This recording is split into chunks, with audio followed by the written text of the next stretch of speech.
Poor Hodor. Poor Hodor. I mean, look at this kid. Look at him. Did he deserve what happened to him? Did he deserve all this? What did he do wrong to deserve what happened to him? Oh, the door! Oh, Willis! What's the matter? I'm gonna tell you exactly what's wrong with him and what's going on, my lady. There's a demon in your midst, and his name is Bran Stark, and your son was sacrificed to the High Lords, or for the High Lords' game, for their pleasure. But, was this the first time it happened? And will it happen again? That's what we're gonna talk about in this episode. So let's do it. Teflon TV. Teflon TV. What up, my people? You know who it is. It's the Don. Tony Teflon. House Teflon. We pull the string. It's the Don. Tony Teflon.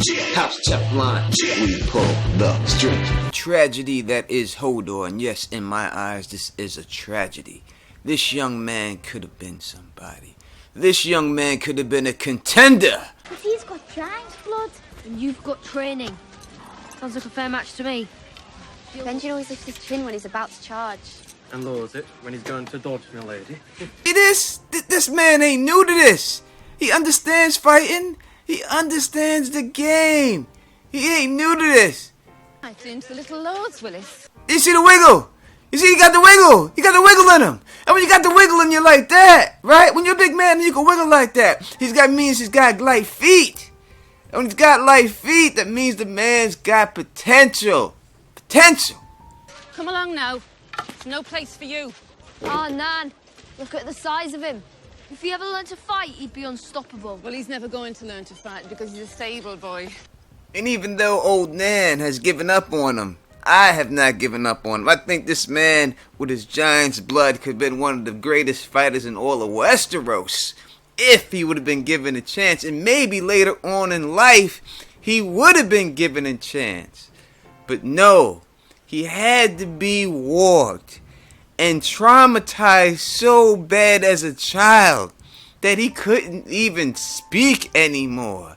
And forever after that, even though that wasn't good enough, he just becomes a human wheelbarrow for Bran Stark. And the man deserved better. Much better. I mean, wasn't it bad enough that he was forced to kill people when he didn't want to kill people? It wasn't his will to kill people. He has to be bent to this man's will and do what he says whenever he wants to do what he says. And he has to walk around with blood on his hands and has to look at himself in the mirror. Well, if there was mirrors back then. But you know what I'm talking about. It just ain't fair. But I guess life is not fair, and that's the way it goes. But this does lead me to ask this question. Did this happen before? Is this the first time anyone has been warred and had to save somebody else's life for that reason? And when we see the Vlad Sixskins chapter, we see exactly what it takes to warg someone. And we see when he tries to warg this lady, that she fights him off. And basically when she's done biting her own tongue out, she looks kind of like a weirwood tree. But what that chapter means to me, or what it's trying to show from what I'm reading, is that rules of warging. And what the rules of warging are.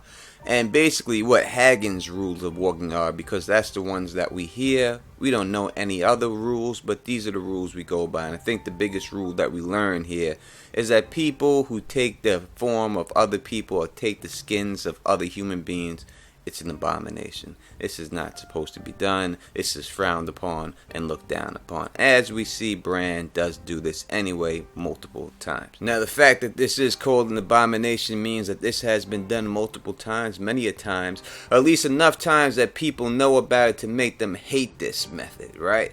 So if we know anything from George R. R. Martin's work, and we know that the history repeats itself, correct? So we have to probably take a look in the past and see if this happened happened before. Now, if we look at the story of Hodor, how do you think this will be remembered in Westeros, say 200, 300, 400 years from now? Now, is it going to be remembered as Hodor was warged by Bran, and then Bran used his body to guard the whites and hold them off so he and his friend Mira can escape? Or do you think it will be more like the noble Hodor on his own held those doors so that Bran and them could escape? Now, to me, I would have to go with the latter. I think that's the way that history will remember it. So when we look back at a time in history, I could find a familiar story that sounds somewhat like that. It is the tragedy of Summerhall's story. And if you look at it, we have all the pieces in place. We have a warging person named Bloodraven, that's a green seer that's up there. We have this big guy that is known as thick as a castle wall, saying that he is not that smart. And we know it's easier to warg dumb people. And we have the king, and we have the birth of Rhaegar. So if you look at that story, the way it is told is, if it wasn't for the valor of the Lord Commander, all would have been lost. So maybe that sounds like a lot to me, the way the story will be remembered for Hodor, if it is remembered at all. And I believe this is exactly what happened at this particular time. You must also take into effect that Bloodraven's a liar. He told Bran that he could not affect the past, but we know that Bran could. And then we see him when he's there and Mira is telling him to warg into Hodor. Hodor now!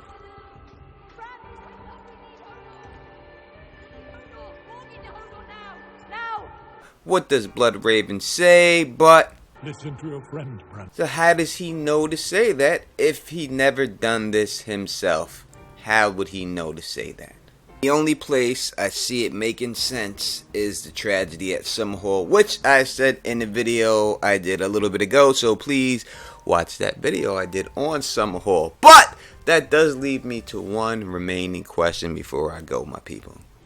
Can it happen again? Is Hodor the only one that we can see do this? And I think the answer is yes. It's quite possible we will see this again.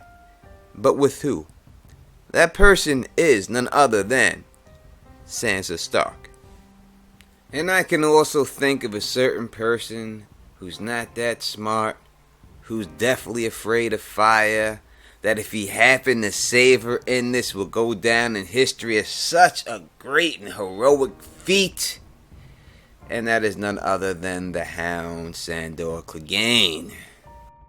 Honorable mention to Brienne of Tarth, but when I really look at it, I would think that Sandor Clegane would have to be the guy if it was to play out this way. He has to be the guy for the job. So if you're looking for new videos for Teflon TV, know that I upload new videos every Saturday and every Monday for Game of Thrones. And if you like the way I do this, please thumbs up this, please spread this across the realm, and please subscribe. And until next time, you know who it is. Peace and stay sexy. You won't hurt me.